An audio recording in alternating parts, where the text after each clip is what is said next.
ನಮಸ್ತೆ ಸ್ನೇಹಿತರೆ. ಹಿಂದಿನ ಸಂಚಿಕೆಯಲ್ಲಿ ನಯಸೇನ ಬರೆದಿರುವಂತಹ ಧರ್ಮಾಮೃತ ಕೃತಿಯ 7ನೇ ಆಶ್ವಾಸ ಸ್ಥಿತೀಕರಣ ಈ ಭಾಗದ ಕಥಾಸಾರವನ್ನು ತಿಳ್ಕೊತಾ ಇದ್ವಿ. ಅರ್ಧ ಆಗಿತ್ತು, ಹೌದಲ್ವಾ? ಎಲ್ಲಿವರೆಗೂ ಆಗಿತ್ತು ಅಂತ ನೋಡೋದಾದರೆ, ಕಳ್ಳನ ದೆಸೆಯಿಂದ ಯುವರಾಜ ವಾರಿಶೇಣನಿಗೆ ಆತನ ತಂದೆಯಿಂದಲೇ ಮರಣದಂಡನೆ ಶಿಕ್ಷೆ ಸಿಕ್ಕಿದೆ. ತಪ್ಪೇ ಮಾಡದೆ, ಏನೊಂದು ಮಾತಾಡದೆ ತಂದೆ ಕೊಟ್ಟಿರೋಂಥ ಶಿಕ್ಷೆಯನ್ನು ಮೌನವಾಗಿಯೇ ಸ್ವೀಕಾರ ಮಾಡಿಕೊಂಡು ಸುಮ್ಮನೆ ನಿಂತ್ಕೊಂಡ್ಬಿಟ್ಟಿದ್ದಾರೆ ವಾರಿಶೇಣ. ಕತೆ ಇಲ್ಲಿವರೆಗೂ ಆಗಿತ್ತಲ್ವಾ? ಮುಂದೇನಾಗುತ್ತೆ ಅಂತ ನೋಡೋದಾದರೆ, ಅಲ್ಲಿ ನೆರೆದಿರುವಂತಹ ಆಸ್ಥಾನದ ಸಭಿಕರಲ್ಲಿ ಒಂದು ರೀತಿ ಗೊಂದಲ, ವಿಸ್ಮಯ, ಮಿಶ್ರ ಭಾವನೆಗಳು ಹೇಳ್ತಾ ಇದ್ದಾವೆ ಅವ್ರ ಮನಸ್ಸಲ್ಲಿ. ಯಾಕಂದರೆ ಇವನು ನಮ್ಮ ಮಹಾರಾಜನ ಮಗ, ಇವನಿಗೆ ಕದ್ದಿಯೋಂಥ ಅವಶ್ಯಕತೆ ಏನಿತ್ತು? ಏನಕ್ಕೋಸ್ಕರ ಕದ್ದಿರ್ಬೋದು? ಯಾಕೆ ಏನು ಮಾತಾಡ್ತಾ ಇಲ್ಲ ಈ ವ್ಯಕ್ತಿ ಅಂತ ಏನೇನೋ ಯೋಚನೆಗಳು ಓಡ್ತಾ ಇದ್ದಾವೆ. ಮರಣದಂಡನೆ ಸಿಕ್ಬಿಟ್ಟಿದೆ ಇವನಿಗೆ. ಈಗ ಅಲ್ಲಿದ್ದಂಥ ಒಬ್ಬ ತಳಾರ ಈ ಯುವರಾಜನ ಹತ್ರ ಹೋಗ್ಬಿಟ್ಟು, ದೇವ, ಚಾಡಿಕೋರರು, ಕಳ್ಳರು, ಜಾರರು ಇಂಥವ್ರ ಹೆಸರುಗಳನ್ನ ಕೇಳಿದ್ರೇ ನಮ್ಮ ಅರಸರಿಗಾಗೋದಿಲ್ಲ. ಅದು ನಿಮಗೆ ಗೊತ್ತಿದೆ ಅಲ್ವಾ? ತಿಳಿದೆ ಏನು? ಅದೆಲ್ಲ ಗೊತ್ತಿದ್ದು ನೀನು ಯಾಕೆ ಈ ಥರ ಒಡವೆಗೆ ಆಸೆ ಪಟ್ಟೆ? ನಮಗೆಲ್ಲ ಗೊತ್ತಿರೋ ಹಾಗೆ ನಿಮ್ಮ ತಂದೆಯ ಬೊಕ್ಕಸದ ಹಣವೇ ಸಾಕಷ್ಟಿದೆ ಅಲ್ವಾ? ಅಷ್ಟೆಲ್ಲ ಹಣ ಇಟ್ಕೊಂಡು ಒಳ್ಳೆ ಬಡವನ ಹಾಗೆ ಕಳ್ಳತನ ಮಾಡೋಂಥ ಚಟ ಯಾಕೆ ಅದಕ್ಕೆ ಮನಸ್ಸು ಮಾಡಿದೆ ನೀನು? ಬಹುಶಃ ನಾನು ಅರಸನ ಮಗ, ಕಳ್ತನ ಮಾಡಿದ್ರೆ ರಾಜ ನಮ್ಮನ್ನು ಏನೂ ಮಾಡೋಕ್ಕಾಗೋದಿಲ್ಲ, ನನ್ನೇನು ಕೊಂದುಬಿಡ್ತಾನಾ ಅನ್ನೋ ಒಂದು ಸೊಕ್ಕಿನಿಂದ ಈ ಹಾರವನ್ನು ಕದ್ದಿರ್ಬೇಕು ನೀನು. ಕದ್ಬಿಟ್ಟು ನನ್ನ ಕೈಲಿ ಸಿಕ್ಕಾಕೊಂಡ್ಬಿಟ್ಟಿಯಲ್ಲ, ನಿನ್ನ ಸಾವನ್ನು ನೀನೇ ತಂದ್ಕೊಂಡ್ಬಿಟ್ಟೆ. ಇದೆಂಥ ವಿಪರ್ಯಾಸ ಅಂತ ವಾರಿಶೇಣನನ್ನು ಆ ತಳಾರ ನಿಂದಿಸಿ ಮಾತಾಡ್ತಾನೆ. ಹೋಗ್ಲಿ, ಈಗಲಾದರೂ ಈ ವಾರಿಶೇಣ ಬಾಯಿ ಬಿಟ್ನಾ? ನಾನು ಕಳ್ತನ ಮಾಡಿಲ್ಲ ಅಂತ ಹೇಳಿದ್ನಾ? ಖಂಡಿತವಾಗ್ಲೂ ಇಲ್ಲ. ಈಗಲೂ ಕೂಡ ಅವನು ಮಾತಾಡೋದಿಲ್ಲ. ಬದಲಾಗಿ ಅವನ ಮನಸ್ಸಲ್ಲೇ ಏನೋ ಆಲೋಚನೆ ಮಾಡಿಕೊಂಡು ತಾನೇ ಮಾತಾಡ್ಕೊತಾನೆ. ಭೂಮಿಯಲ್ಲಿ ಹೊಕ್ಕಿದ್ದರು, ಸಮುದ್ರದಲ್ಲಿ ಮುಳುಗಿದ್ರು, ಮಂದಾರ ಪರ್ವತದ ತುದಿಗೆ ಏರಿದ್ರು, ಕೇಚರರ ಮೊರೆ ಹೊಕ್ಕರು, ಭಾರೀ ಹಣವನ್ನು ಕೊಟ್ಟರು, ಅಥವಾ ನಡುಗುತ್ತಾ ಅರಸನಿಗೆ ಶರಣಾದ್ರು, ನಮ್ಮ ಆಯಸ್ಸು ಮುಗ್ದಿದೆ ಅಂತ ಅಂದರೆ ಯಮ ನಮ್ಮನ್ನು ಕೊಲ್ಲದೆ ಬಿಡೋದಿಲ್ಲ. ಅಯ್ಯೋ ಮರುಳೆ, ಆ ಕಾಲನ ಕೈಯಲ್ಲಿ ಎಲ್ಲರೂ ಕೈಗೊಂಬೆಗಳೇ. ಅಂತಹ ರಾಮ, ರಾವಣ, ಪಾಂಡವರು, ಕೌರವರು ಇವರನ್ನೇ ಬಿಡದೆ ನರಳಾಡಿಸ್ದ ಅಂದಮೇಲೆ ನಾನು ಯಾವ ಮಹಾ? ನನಗಿಲ್ಲಿ ನಡೀತಿರೋದು ಯಾವುದು ಆಶ್ಚರ್ಯ ಅಂತ ಅನ್ನಿಸ್ತಾನೇ ಇಲ್ಲ. ಎಲ್ಲವೂ ದೈವ ನಿರ್ಣಯ ಅಂತ ತನಗೆ ತಾನೇ ಅನ್ಕೊತಾನೆ ವಾರಿಶೇಣ. ನೋಡಿ, ಇಷ್ಟೆಲ್ಲ ತಿಳುವಳಿಕೆ, ಜ್ಞಾನ ಎಲ್ಲಿಂದ ಬಂತು ಅಂದರೆ ಆ ಮುನಿಯ ಉಪದೇಶಗಳಿಂದ ಇವನಿಗೆ ಅಷ್ಟೆಲ್ಲ ಜ್ಞಾನ ಬಂದಿದೆ. ಈಗ ಮತ್ತೆ ವಾರಿಶೇಣ ತನಗೆ ತಾನೇ ಮಾತಾಡ್ಕೊತಾನೆ. ಉರಿಯೋ ಬೆಂಕಿಗೆ ತುಪ್ಪ ಸುರಿದ್ರೆ ಅದು ಇನ್ನೂ ಹೆಚ್ಚಾಗ್ತದೆ ಹೊರತು ಆರೋಗೋದಿಲ್ಲ. ಹಾಗಾಗಿ ನಾನಿವಾಗ ಸುಮ್ಮನಿರೋದೇ ಲೇಸು, ಅದೇ ಉತ್ತಮ. ಪೂರ್ವಜನ್ಮದ ಕರ್ಮದಿಂದ ನನಗೀ ಥರ ಆಗಿದೆ. ಆ ಕರ್ಮದ ಫಲಕ್ಕೆ ಅಂಜಿದರೆ ಜನ್ಮಾಂತರಗಳಲ್ಲಿ ಇದಕ್ಕಿಂತ ಹೆಚ್ಚಿನ ಶಿಕ್ಷೆಯನ್ನು ನಾನು ಅನುಭವಿಸ್ಬೇಕಾಗುತ್ತೆ. ಹಾಗಾಗಿ ನಾನೀಗ ಜಿನಪಾದ ಕಮಲಗಳಿಗೆ ನಮಿಸೋದೊಂದೇ ಮಾರ್ಗ. ಹಾಗಷ್ಟೇ ಪಾಪ ನಶಿಸುತ್ತದೆ. ಈ ನಿಷ್ಠುರವಾದಂತಹ ದುಃಖ, ಮರಣ ಯಾವ ಜನ್ಮದಲ್ಲೂ ಹಿಂಗುವುದಿಲ್ಲ. ಅದು ಎಲ್ಲ ಜನ್ಮದಲ್ಲೂ ಬೆಂಬಿಡದೆ ಕಾಡ್ತಾನೆ ಇರುತ್ತೆ. ನಮ್ಮ ಪಾಪ ಕರ್ಮಗಳನ್ನು ನಾವಷ್ಟೇ ನಾಶ ಮಾಡ್ಕೊಬೇಕು. ಅದು ನಮ್ಮಿಂದ ಮಾತ್ರ ಸಾಧ್ಯ. ಅದು ಹೇಗೆ ಅಂತಂದರೆ, ಜಿನಧರ್ಮವೆಂಬ ನೀರಿನಿಂದ ಕರ್ಮವೆಂಬ ಕಿಚ್ಚನ್ನು ಆರಿಸದೆ, ಜಿನಾಗಮ ಅನ್ನೋ ಮಂತ್ರವಾದಿಯಿಂದ ಪಾಪವೆಂಬ ಗ್ರಹವನ್ನು ಕಳೆಯದೆ, ಮನುಷ್ಯಗತಿ ಎಂಬ ಎಳೆಯ ಮಾವಿನ ಸಸಿಯನ್ನು ನಾಶಪಡಿಸದೆ, ನೆರೆಮನೆಯವರನ್ನು ಹಾವು ಹಿಡಿಯಿರಿ ಎಂದು ಹೇಳುವಂತೆ, ಪಕ್ಕದ ಹೊಲದವರನ್ನು ನಮ್ಮ ಹೊಲವನ್ನು ಸ್ವಲ್ಪ ಬಿತ್ತನೆ ಮಾಡಿಕೊಡಿ ಅಂತ ಹೇಳಿದಂತೆ, ಭಿಕ್ಷೆ ಬೇಡಿ ಬಂದವರನ್ನು ಅಡುಗೆ ಮಾಡಿ ಅಂತ ಕೇಳಿಕೊಂಡಂತೆ, ನಮ್ಮ ತಿಳಿಗೇಡಿತನದಿಂದ ಬೇರೆಯವರು ತನಗೆ ಆಗ್ತಾರೆ ಅನ್ನೋದನ್ನು ನಂಬಿದ್ರೆ ಶಾಶ್ವತ ಸುಖ ನಮಗೆ ಯಾವತ್ತೂ ಸಿಗೋದಿಲ್ಲ. ತನ್ನ ಹಿಂದಿನ ಜನ್ಮದ ಕರ್ಮದಿಂದುಂಟಾದಂತಹ ಸಾವು ನೋವುಗಳನ್ನು ಹಂಚಿಕೊಳ್ಳಿ ಅಂತ ಬೇರೆಯವ್ರ ಹತ್ರ ಕೇಳಿದ್ರೆ ಅವ್ರು ಹಂಚ್ಕೊಳ್ತಾರಾ? ಖಂಡಿತವಾಗ್ಲೂ ಇಲ್ಲ. ಸಧರ್ಮವನ್ನು ಹೊಂದಿ ಸುಖವಾಗಿರೋದಕ್ಕೂ, ಕುಧರ್ಮವನ್ನು ಆಚರಿಸಿ ದುಃಖವನ್ನು ಅನುಭವಿಸೋದಕ್ಕೂ ನಾವೇ ಕಾರಣ. ನಮ್ಮನ್ನು ಹೊರತಾಗಿ ಬೇರೆ ಯಾರೂ ಅದಕ್ಕೆ ಕಾರಣ ಅಲ್ಲ. ಈ ಮನುಷ್ಯರಿಗೆ ಯಾವುದೇ ಕಾರಣಕ್ಕೂ ಎಲ್ಲಿದ್ದರೂ ದುಃಖ ಅನ್ನೋದು ಆಗೇ ಆಗುತ್ತೆ. ಮನುಷ್ಯರಿಗೆ ಮೋಸ ಮಾಡಿ ತಪ್ಪಿಸ್ಕೊಳ್ಬಹುದು, ಆದರೆ ಏನು ಮಾಡಿದ್ರೂ ಕೂಡ ಕರ್ಮದಿಂದ ಉಂಟಾಗಿರುವಂತಹ ಸಾವು ನೋವನ್ನು ತಪ್ಪಿಸ್ಕೊಳ್ಳೋದಕ್ಕೆ ಸಾಧ್ಯನೇ ಇಲ್ಲ.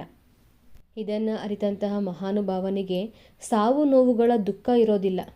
ನನಗಿನ್ನು ಆ ಮಹಾವೀರ ಸ್ವಾಮಿಯ ಪಾದಕಮಲಗಳೇ ಆಸರೆ ಅಂತ ತನ್ನ ಮನಸ್ಸಲ್ಲೇ ಸ್ವಾಮಿಯ ಧ್ಯಾನವನ್ನು ಮಾಡ್ತಾರೆ ವಾರಿಶೇಣ. ಈ ಕಡೆ ವಾರಿಶೇಣನ ನಿಷ್ಕಲ್ಮಶವಾಗಿರುವಂತಹ ಜಿನಭಕ್ತಿಯಿಂದ ಆ ಊರಿನ ದೇವತೆಗಳಿಗೆ ಆಸನ ಕಂಪವಾಗ್ತದೆ. ಅಂದರೆ ಅವರಿದ್ದಲ್ಲೇ ಏನೋ ಒಂದು ತೊಂದರೆ ಆಗ್ತಾ ಇದೆ ಅನ್ನೋದನ್ನು ಅವ್ರು ಅರ್ಥ ಮಾಡ್ಕೊತಾರೆ. ಸಂಯಕ್ತ್ವ ಚೂಡಾಮಣಿಗೆ ತೊಂದರೆ ಆಗಿರೋದು ಅವರಿದ್ದಲ್ಲೇ ಅರ್ಥ ಮಾಡಿಕೊಂಡು ಅವ್ರ ಅರಿವಿಗೆ ಬಂದು ಅದನ್ನು ತಪ್ಪಿಸೋದಕ್ಕೆ ಅಂತ ಅವರು ಕೂಡ ಇವಾಗ ಆ ಸಭೆಗೆ ಬರ್ತಾ ಇದ್ದಾರೆ. ಯಾರು? ಆ ಊರಿನ ದೇವತೆಗಳು.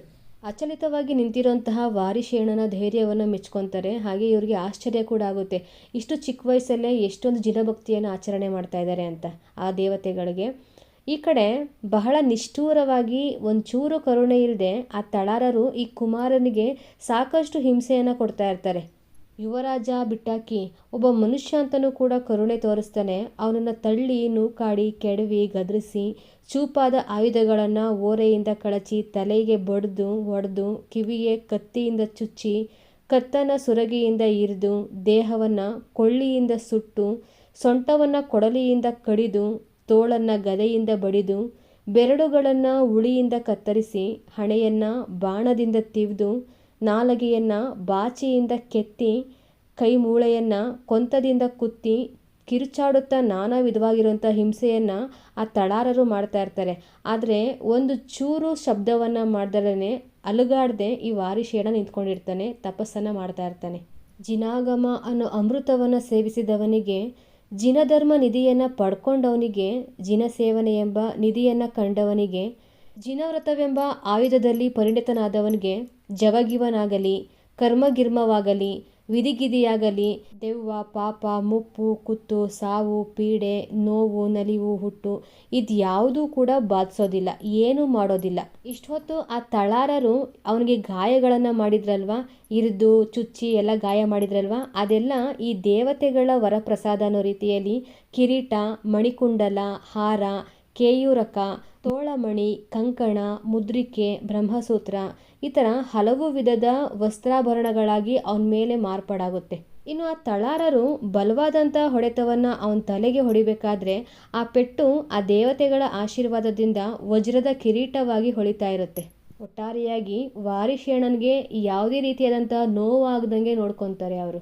ಈ ಎಲ್ಲ ಆಶ್ಚರ್ಯವನ್ನು ಕಣ್ಣಾರೆ ನೋಡಿರೋಂಥ ತಳಾರರಿಗೆ ಅಲ್ಲಿ ನಿಂತ್ಕೊಳ್ಳೋ ಹಾಗದೆ ಇದೇನೇ ಆಶ್ಚರ್ಯ, ಇಲ್ಲೇನು ನಡೀತಾ ಇದೆ, ಏನು ತೋಚ್ತಾ ಇಲ್ವಲ್ಲ ಅಂತ ಹೆದರ್ಕೊಂಡು ಮಹಾರಾಜರಲ್ಲಿಗೆ ಓಡಿ ಹೋಗ್ತಾರೆ. ಇಲ್ಲಾಗಿರೋಂತಹ ಮಹಾವಿಸ್ಮಯವನ್ನು ಸವಿವರವಾಗಿ ರಾಜನ ಮುಂದೆ ಹೇಳ್ತಾರೆ. ಮಹಾರಾಜನಿಗೆ ಇವಾಗ ಆಶ್ಚರ್ಯ. ಸರಿ ನಡೀರಿ ನೋಡೋಣ ಅಂತ ಅವನು ಕೂಡ ಬರ್ತಾ ಇದ್ದಾನೆ. ಈ ಕಡೆ ದೇವತೆಗಳು ವಾರಿಶೇಣನನ್ನು ನಾನಾ ರತ್ನಗಳಿಂದ ಕೂಡಿರುವಂತಹ ಸಿಂಹಾಸನದ ಮೇಲೆ ಕೂರಿಸಿ ಕಲ್ಪವೃಕ್ಷದ ಹೂಗಳಿಂದ ಅವನನ್ನು ಗೌರವದಿಂದ ಪೂಜಿಸಿ ಹೊಗಳ್ತಾ ಇರ್ತಾರೆ. ದೇವದುಂದುಬಿಗಳು ಬೋರ್ಗರಿತವೆ. ಆಕಾಶದಲ್ಲಿ ನೆರೆದಿರುವಂತಹ ದೇವತೆಗಳ ಸಮೂಹ ಈ ರಾಜಕುಮಾರನಿಗೆ ಹೂವಿನ ಮಳೆಯನ್ನೇ ಸುರಿಸುತ್ತೆ. ಆ ಕ್ಷಣಕ್ಕೆ ಮಹಾರಾಜ ಅಲ್ಲಿಗೆ ಬರ್ತಾನೆ. ಈ ದೃಶ್ಯವನ್ನು ಕಣ್ತುಂಬಿಸ್ಕೊಂಡು ತುಂಬಾ ಖುಷಿ ಪಡ್ತಾನೆ. ಮಗನನ್ನು ದೈವ ಅಂತ ಪೂಜೆ ಮಾಡಿ ಆತನ ಧೈರ್ಯವನ್ನು ಬಣ್ಣಿಸ್ತಾರೆ. ಅಷ್ಟೊತ್ತಿಗೆ ಬೆಳಗ್ಗೆ ಆಗುತ್ತೆ. ಅದೇ ಸಮಯಕ್ಕೆ ವಾರಿಶೇಣ ನಿನ್ನೆ ದಿನ ರಾತ್ರಿ ಒಂದು ದಿನದ ಮಟ್ಟಿಗೆ ಪ್ರತಿಮಾಯುಗದಲ್ಲಿ ಧ್ಯಾನಸ್ಥನಾಗಬೇಕು ಅಂತ ಪ್ರತಿಜ್ಞೆ ಮಾಡಿದ್ರು ಅಲ್ವಾ, ಆ ಪ್ರತಿಜ್ಞೆ ಪೂರೈಸ್ತು ಅಂದ್ಬಿಟ್ಟು ವಾರಿಶೇಣ ತನ್ನ ಕೈಗಳನ್ನು ಮೇಲೆ ಕೆತ್ತುತ್ತಾನೆ. ಇದನ್ನು ನೋಡಿದಂತಹ ಅವನ ತಂದೆಗೆ ತುಂಬಾ ಭಯ ಆಗ್ಬಿಡುತ್ತೆ. ನನ್ನ ಮಗ ಎಲ್ಲಿ ಕೈ ಜಾರಿ ಹೋಗ್ಬಿಡ್ತಾನೋ, ತಪಸ್ ಮಾಡೋದಕ್ಕೆ ಹೊರಟೋಗ್ಬಿಡ್ತಾನೋ ಅಂತ ಭಯ ಆಗ್ಬಿಟ್ಟು ದಯಮಾಡಿ ನಿನ್ನೆ ದಿನ ನಡೆದಿರೋಂತಹ ಅಚಾತುರ್ಯಕ್ಕೆ ಕ್ಷಮೆ ಇರಲಿ ಅಂತ ಬೇಡ್ಕೊತಾನೆ. ಅಂದರೆ ಅವ್ರ ಮಗ ಎಲ್ಲೂ ಹೋಗಬಾರ್ದು ಅನ್ನೋ ಕಾರಣಕ್ಕೆ ಬೇಡ್ಕೊತಾನೆ. ವಾರಿಶೇಣ ಇವಾಗ ನಕ್ಬಿಟ್ಟು, ಇಲ್ಲ ನಿಮ್ಮದೇನೂ ತಪ್ಪಿಲ್ಲ, ನಾನು ಈ ಮುಂಚೆ ಮಾಡಿದಂತಹ ಪಾಪದ ಫಲ ಈ ಬಗೆಯಲ್ಲಿ ಕಾಡಿತು ಅಷ್ಟೇ, ಇದಕ್ಕೆ ನೀವೇನು ಮಾಡೀರಿ? ನನ್ನ ಕರ್ಮವೇ ಹೀಗಿರಬೇಕಾದ್ರೆ ನಿಮ್ಮ ಮೇಲೇಕೆ ಕೋಪಗೊಳ್ಳಲಿ? ನೀವು ನನ್ನ ಏಳಿಗೆಯನ್ನು ಬಯಸುವವರೇ ಹೊರತು ಕೇಡು ಬಯಸುವವರಲ್ಲ ಅಂತ ಹೇಳಿ ತಂದೆಯ ಜೊತೆಗೆ ಅರಮನೆಗೆ ಹೋಗ್ತಾರೆ. ಕೆಲ ಕಾಲ ಸುಖವಾಗಿ ಕಾಲವನ್ನು ಕಳೀತಾನೆ. 500 ಮಂದಿ ಹೆಂಗಳೆಯರೊಂದಿಗೆ ವಿವಾಹವೂ ಕೂಡ ಆಗುತ್ತೆ. ಸುಖವಾದಂಥ ಜೀವನ ವಾರಿಶೇಣಂದಾಗಿರುತ್ತೆ. ಹೀಗಿರಬೇಕಾದ್ರೆ ಕಾಲಕ್ರಮೇಣ ಈ ವಾರಿಶೇಣನಿಗೆ ಏನೋ ಒಂದು ರೀತಿ ತಳಮಳ, ಗೊಂದಲ ಮನಸ್ಸಲ್ಲಿ. ಯೋಚನೆ ಮಾಡ್ತಾನೆ, ಹಿಂದೆ ಅನೇಕ ಜನ್ಮಗಳಲ್ಲಿ ಯಾವುದೋ ಮೋಹದ ಬಲೆಗೆ ಸಿಲುಕಿ ಅಲೆದಾಡಿ ನೋವನ್ನು ಅನುಭವಿಸುತ್ತಾ ಈ ಜನ್ಮದಲ್ಲಿ ಜಿನಧರ್ಮದ ದಾರಿಯನ್ನು ಕಂಡುಕೊಂಡೆ. ಇದನ್ನೀಗ ಬಿಟ್ಟು ರಾಜ್ಯದ ಆಸೆಗೆ, ಮದುವೆ ಮಕ್ಕಳು ಅಂತ ಅಲ್ಪ ಸುಖಕ್ಕೆ ಆಸೆಪಟ್ಟರೆ ಶಾಶ್ವತ ಸುಖ ನನಗೆ ಯಾವತ್ತೂ ಸಿಗೋದಿಲ್ಲ. ಆದ್ದರಿಂದ ನಾನು ಜಿನಪಾದವನ್ನೇ ಬಲವಾಗಿ ಹಿಡಿಬೇಕು ಅಂತ ದೃಢವಾಗಿ ನಿಶ್ಚಯವನ್ನು ಮಾಡಿಕೊಂಡು ತನ್ನ ತಾಯಿ ತಂದೆಯನ್ನು ಒಪ್ಪಿಸಿ ಎಲ್ಲರನ್ನ ತೊರೆದು ಪುಷ್ಪಗಿರಿಯ ಸುರದೇವ ಅನ್ನೋ ಒಬ್ಬ ಆಚಾರ್ಯರ ಬಳಿಯಲ್ಲಿ ಜೈನ ದೀಕ್ಷೆಯನ್ನು ಪಡ್ಕೊಂಡು ಉಗ್ರವಾಗಿರುವಂಥ ತಪಸ್ಸನ್ನು ಆಚರಣೆ ಮಾಡ್ತಾರೆ. ಕೆಲವೇ ವರ್ಷಗಳಲ್ಲಿ ತಪಸ್ಸಿನ ಫಲವಾಗಿ ಈ ವಾರಿಶೇಣನ್ಗೆ ಜಂಗಚಾರಣತ್ವ ಲಭಿಸುತ್ತೆ. ನಂತರ 12 ಬಗೆಯ ಉಗ್ರ ತಪದಲ್ಲಿ ನಿರತನಾಗಿ ರಾಗದ್ವೇಷ ಮೋಹಗಳನ್ನು ವರ್ಜಿಸಿ ಒಂದೇ ಮನಸ್ಸಿನಿಂದ ತಪಸ್ಸನ್ನು ಆಚರಣೆ ಮಾಡ್ತಾ ಇರ್ತಾನೆ. ಯಾರು? ವಾರಿಶೇಣ. ಇದು ಒಂದು ಕಡೆ ಕತೆ ಆಯಿತು ಅಂದರೆ, ಈ ವಾರಿಶೇಣನ್ಗೆ ಒಬ್ಬ ಬಾಲ್ಯದ ಗೆಳೆಯ ಇರ್ತಾನೆ, ಪುಷ್ಪದಾಡ ಅಂತ ಅವನ ಹೆಸರು. ಅವನಿಗೂ ಕೂಡ ಒಂದು ಮದುವೆ ಆಗುತ್ತೆ ಸುದಂತಿ ಅನ್ನೋ ಬ್ರಾಹ್ಮಣ ಕನ್ಯೆಯ ಜೊತೆಗೆ. ಈ ಸುದ್ದಿ ಇವಾಗ ವಾರಿಶೇಣನ್ಗೆ ಗೊತ್ತಾಗುತ್ತೆ. ತಪಸ್ಸಿನಲ್ಲಿರುವಂತಹ ಈ ವಾರಿಶೇಣನ್ಗೆ ತನ್ನ ಆತ್ಮೀಯ ಗೆಳೆಯ ಪುಷ್ಪದಾಡ ಮದುವೆ ಆಗಿದ್ದಾನೆ ಅನ್ನೋ ಸುದ್ದಿ ಗೊತ್ತಾಗುತ್ತೆ.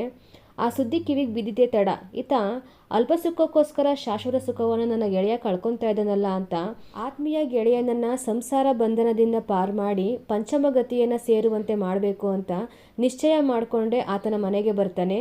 ಸುದಂತಿಯ ಜೊತೆಲಿರುವಂತಹ ಪುಷ್ಪದಾಡನನ್ನು ಕಂಡು ಅವನ ಮನವನ್ನು ಒಲಿಸಿ ವಾರಿಶೇಣ ಆತನ ಗುರುಗಳ ಬಳಿಯಲ್ಲಿ ಕರ್ಕೊಂಬಂದು ಅವನಿಗೆ ಜೈನ ದೀಕ್ಷೆಯನ್ನು ಕೊಡಿಸೇ ಬಿಡ್ತಾನೆ.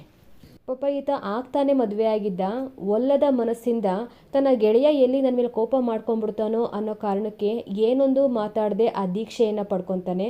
ಮನಸ್ಸು ತುಂಬ ತನ್ನ ಹೆಂಡತಿಯನ್ನು ತುಂಬಿಕೊಂಡು ತುಂಬನೇ ದುಃಖವನ್ನು ಅನುಭವಿಸ್ತಾ ಇರ್ತಾನೆ. ಯಾರು? ಪುಷ್ಪದಾಡ. ನೋಡಿ, ಗೆಳೆಯನ ಮನಸ್ಸನ್ನು ಅರ್ಥ ಮಾಡ್ಕೊಂಡಿರುವಂತಹ ವಾರಿಶೇಣ, ಮಕ್ಕಳು ಹಠ ಮಾಡಿದ್ರೆ ನಾವೇನು ಮಾಡ್ತೀವಿ? ಅವ್ರನ್ನ ಹಾಗೆ ಬಿಟ್ಬಿಡ್ತೀವಾ? ಇಲ್ಲ, ಅವ್ರಿಗೆ ಬುದ್ಧಿವಾದ ಹೇಳ್ತೀವಲ್ಲ, ಆ ರೀತಿಯಾಗಿ ವಾರಿಶೇಣ ಗೆಳೆಯದನ್ನು ಕೂರಿಸ್ಕೊಂಡು ಬುದ್ಧಿವಾದವನ್ನು ಹೇಳ್ತಾ ಇದ್ದಾನೆ. ಪ್ರಿಯ ಮಿತ್ರ, ಇಲ್ಲಿ ಕೇಳು. ಕೆಲ ಚಕ್ರವರ್ತಿಗಳು ತಮ್ಮ ಸಾಮ್ರಾಜ್ಯವನ್ನೇ ತೊರೆದು ಉಗ್ರ ತಪಸ್ಸನ್ನು ಆಚರಣೆ ಮಾಡಿದ್ದಾರೆ ಅಂದಮೇಲೆ ತಪಸ್ಸು ಸಾಮಾನ್ಯವಾದುದೇನಲ್ಲ. ಅಂತ ಭರತ ಚಕ್ರವರ್ತಿ ಬಗ್ಗೆ ಕೇಳಿದೆಯಲ್ವಾ? ಅವ್ರಿಗೇನು ಕಡಿಮೆ ಇತ್ತು ಎಲ್ಲವನ್ನು ತೊರೆದು ಮೋಕ್ಷಲಕ್ಷ್ಮಿಯ ಹಿಂದೆ ಬರೋದಕ್ಕೆ? ತಪವು ಸಮಸ್ತ ಪಾಪಗಳನ್ನು ಪರಿಹರಿಸುತ್ತದೆ. ಈ ದೇಹ ನಶ್ವರವಾದದ್ದು. ದೇಹ ಇರೋವರೆಗೂ ಅಶುಚಿ ತಪ್ಪದು. ಅದು ಕೊಳಕು ಗುಂಡಿ, ಜಂತುಗಳ ಆಗರ, ಕ್ರಿಮಿಗಳ ರಾಣಿ. ಅದನ್ನು ನಂಬಿ ಚಪಲರು ಕೆಡುತ್ತಾರೆ, ನಾವಲ್ಲ. ಶರೀರವು ಹೊಲಸಲ್ಲದೆ ಹೊರತು ಶುಚಿಯಾದುದಲ್ಲ. ಸಂಸಾರದ ಮೇಲಿನ ಮೋಹದಿಂದ ಹಿರಿದಾದ ಸುಖವನ್ನು ನೀಡುವಂತಹ ತಪಸ್ಸನ್ನು ಬಿಟ್ಟು ನರಕದ ಮಹಾ ದುಃಖವನ್ನು ಹೊಂದಬೇಡ.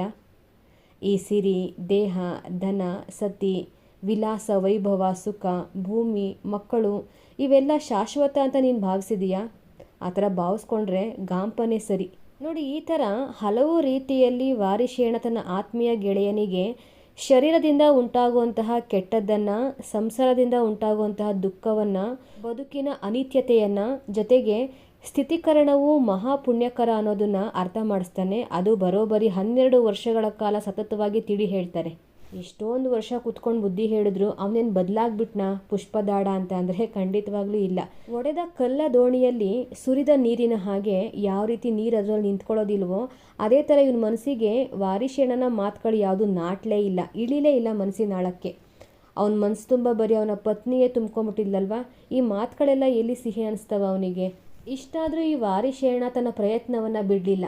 ಹೇಗಾದರೂ ಮಾಡಿ ತನ್ನ ಗೆಳೆಯನಿಗೆ ಮುಕ್ತಿ ಮಾರ್ಗವನ್ನು ತೋರಿಸಲೇಬೇಕು ಅಂತ ಛಲದಿಂದ ಈತನನ್ನು ಹೀಗೆ ಬಿಟ್ಟರೆ ಮುಕ್ತಿ ಮಾರ್ಗ ಸಿಗೋದಿಲ್ಲ ಅಂತ ಗಿಳಿಯನ್ನು ಯಾವ ರೀತಿ ಪಂಜರದಲ್ಲಿ ಇಟ್ಟು ಕಾಪಾಡ್ತಾರೋ, ರಕ್ಷಣೆ ಮಾಡ್ತಾರೋ, ಅದೇ ಥರ ಈ ಪುಷ್ಪದಾಡನನ್ನು ಎಲ್ಲಿಗೂ ಹೋಗೋದಕ್ಕೆ ಬಿಡದೆ ಪ್ರತಿನಿತ್ಯ ಧರ್ಮಶ್ರವಣವನ್ನು ಮಾಡ್ತಾ ಇರ್ತಾನೆ. ಆತ್ಮೀಯ ಗೆಳೆಯ ಅಲ್ವಾ, ಹಾಗಾಗಿ ಎಲ್ಲವನ್ನ ಸಹಿಸ್ಕೊಂಡು ಪುಷ್ಪದಾಡನೂ ಇರ್ತಾನೆ. ಹೀಗಿರಬೇಕಾದ್ರೆ ಒಂದಿನ ವಿಮಲ ಶೈಲದಲ್ಲಿರುವಂತಹ ವರ್ಧಮನ ಸ್ವಾಮಿಗಳಿಗೆ ನಮಸ್ಕಾರ ಮಾಡಬೇಕು ಅಂತ ವಾರಿಶೇಣ ಮುನಿ ಆ ಕಡೆ ಹೋದಾಗ ಈ ಕಡೆ ಮೋಹಪಾಶಕ್ಕೆ ಬಲಿಯಾಗಿರುವಂಥ ಪುಷ್ಪದಾಡ ಇದೇ ಸರಿಯಾಗಿರೋಂಥ ಸಮಯ, ಇಲ್ಲಿ ನನ್ನ ಗೆಳೆಯಾಗಿರೋಂಥ ವಾರಿಶೇಣ ಕೂಡ ಇಲ್ಲ, ಈಗ ನಾನು ನನ್ನ ಮನೆ ಕಡೆ ಹೋಗ್ಬೋದು ಅಂತ ಅಂದ್ಬಿಟ್ಟು ಅಲ್ಲಿಂದ ತಪ್ಪಿಸ್ಕೊಂಡು ಅವನ ಮನೆ ದಾರಿ ಹಿಡಿತಾನೆ.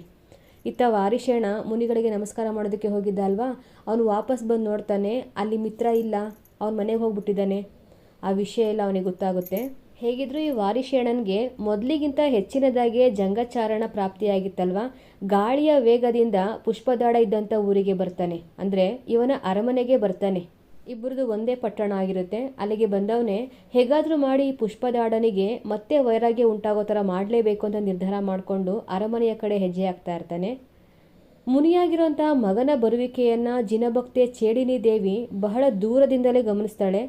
ಇದೇನಿದು, ಈ ಹೊತ್ತಲದ ಹೊತ್ತಲ್ಲಿ ಆತ ಬರೋದಕ್ಕೆ ಕಾರಣ ಆದರೂ ಏನು ಅಂತ ತುಂಬಾ ಆಶ್ಚರ್ಯ ಪಟ್ಕೊತಾಳೆ. ಹಾಗೆ ಆಕೆ ಮನಸ್ಸಲ್ಲಿ ಅನೇಕ ಯೋಚನೆಗಳು ಓಡ್ತಾ ಇರ್ತವೆ. ಅಲ್ಲ, ಜಿನಮಾರ್ಗ ಸುಲಭ ಅಂತ ಆಗ ಹೋಗಿ ಈಗ ಅಲ್ಲಿರೋದಕ್ಕಾಗದೆ ನಾಚಿಕೆ ಇಲ್ಲದೆ ಬರ್ತಾ ಇದ್ದಾನಲ್ಲ, ಛೇ ಇವನೆಂಥ ಮಗ ನನಗೆ ಅಂತ ತುಂಬಾ ಬೇಸರ ಪಟ್ಕೊತಾಳೆ. ಆದರೂ ಕೂಡ ಈತ ಏನಕ್ಕೋಸ್ಕರ ಬರ್ತಿದ್ದಾನೆ ಅದನ್ನು ಫಸ್ಟ್ ತಿಳ್ಕೊಬೇಕು, ಆ ಕಾರಣ ಏನಂತ ತಿಳ್ಕೊಬೇಕು ಅಂತ ಇವಳು ಕೂಡ ಕೆಳಗಡೆ ಇಳಿದು ಬರ್ತಾಳೆ.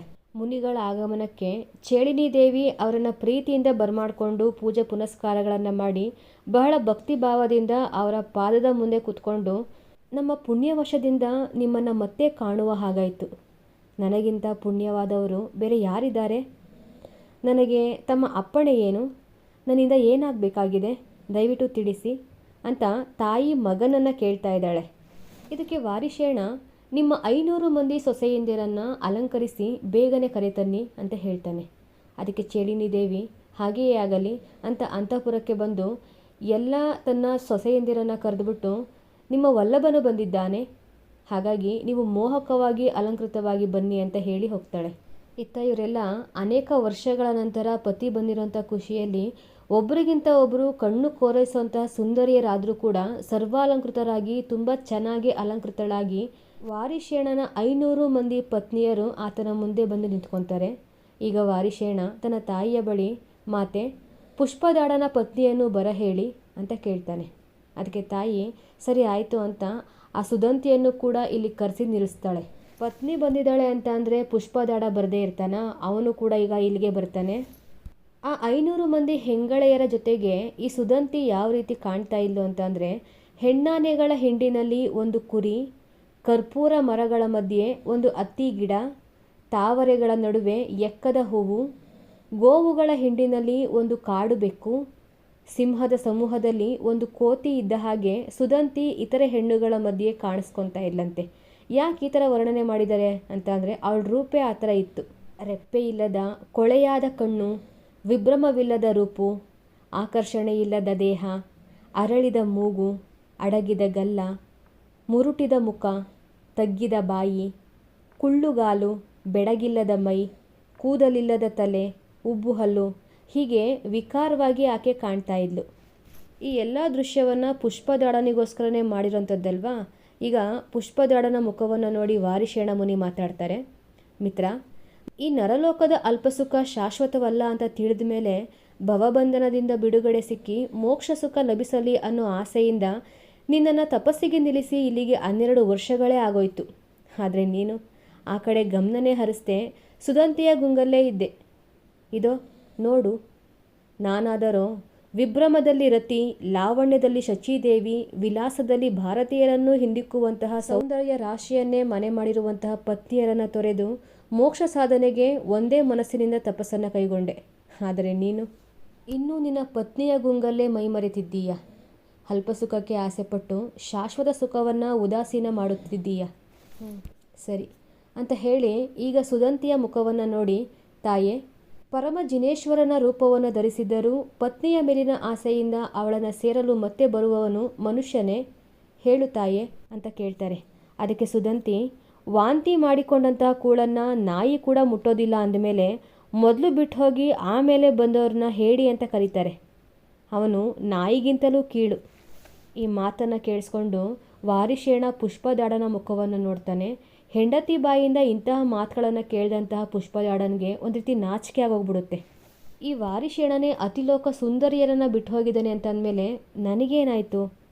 ನನ್ನ ಹೆಂಡತಿ ಅಷ್ಟಕ್ಕೂ ಇವ್ರಿಗಿಂತ ಹೆಚ್ಚಿನವಳ? ನನ್ನ ಮಿತ್ರ ತಪಸ್ಸನ್ನು ಕೈಗೊಂಡಿದ್ದ ತಕ್ಷಣ ಅವರಿಗೆ ಜಂಗಚಾರಣತ್ವ ಲಭಿಸ್ತು. ಹಾಗಾದರೆ ಈ ತಪಸ್ಸಿಗಿಂತ ಹಿರಿದಾಗಿರುವಂಥದ್ದು ಬೇರೆ ಯಾವುದೂ ಇಲ್ಲ ಅಂತ ಪುಷ್ಪದಾಡನ ಮನಸ್ಸಿಗೆ ಮನವರಿಕೆ ಆಯಿತು. ಈಗ ಈ ಹಿಂದೆ ವಾರಿಶೇಣ ಮಾಡಿರುವಂಥ ಧರ್ಮಶ್ರವಣದ ಮೇಲೆ ನಂಬಿಕೆ ಬರುತ್ತೆ.